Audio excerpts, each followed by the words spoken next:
L'origine du projet est due au fait que je sois éleveur. J'avais 65 000 poulets, un millier de cachemires en lapins et une cinquantaine d'hectares de culture.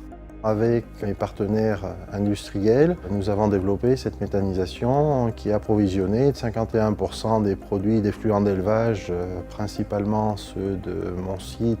Donc les 49% de produits non agricoles qui rentrent, c'est les déchets des agro-industries. Tous ces déchets sont préparés, broyés, hygiénisés, 1 heure à 70 degrés et après c'est envoyé dans l'installation Xergie. Il y a 2 digesteurs en parallèle, les 2 sont alimentés de façon régulière avec les 3 modules de préparation. Le produit reste une vingtaine de jours dans le digesteur, puis passe dans le post-digesteur où là nous avons un gros dôme plastique qui sert de bâche de stockage pour le gaz avant d'être envoyé sur le moteur. Le gaz produit sur le site est transformé grâce à une cogénération. Donc c'est un moteur à gaz qui entraîne une génératrice. Cette génératrice produit l'électricité qui est revendue à EDF. L'inconvénient de cette installation, c'est que ça produit beaucoup de chaleur. Donc on ne la gaspille pas, on la récupère et elle est valorisée pour d'une part chauffer le méthaniseur, l'hygiénisation, chauffer les bâtiments d'élevage et une unité de séchage de produits alimentaires pour l'alimentation animale. Le site, c'est d'une part la méthanisation qui a une capacité d'alimenter un moteur d'1,6 MW électrique.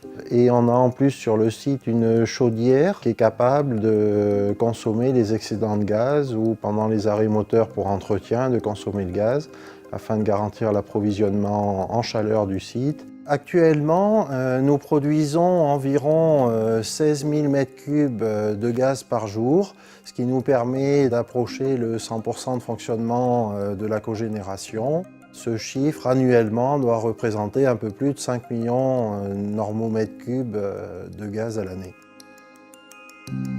La séparation de phase sur le site est faite par des presses à vis, donc le produit est mis en pression dedans. On a un système d'essorage, le jus s'écoule dessous et est canalisé dans les lagunes et la partie solide tombe sur une plateforme intermédiaire. Après cette séparation de phase, nous avons 2 produits. La partie solide qui repart en amendement épandu avec des épandeurs sur les champs agricoles. Cette partie représente un très petit volume, contrairement à la partie liquide qui représente une fertilisation pour environ 1500 hectares par an. Ces biofertilisants, qu'ils soient liquides ou solides, ont d'une part l'avantage d'avoir été hygiénisés, donc on est sur un produit plus sain que des fumiers dans lequel il peut rester des graines de mauvaises herbes, voire certaines maladies. Ils sont pleins d'oligo-éléments, de minéraux, ce qui permet d'équilibrer le sol, de l'enrichir et de réactiver les flores naturelles qui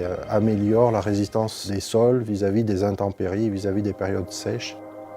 Ce site a d'autres activités énergétiques. Tous ces bâtiments ont été construits et reconditionnés en monopente pour installer du photovoltaïque. Et donc sur le site, il y a 2,5 MW de photovoltaïque.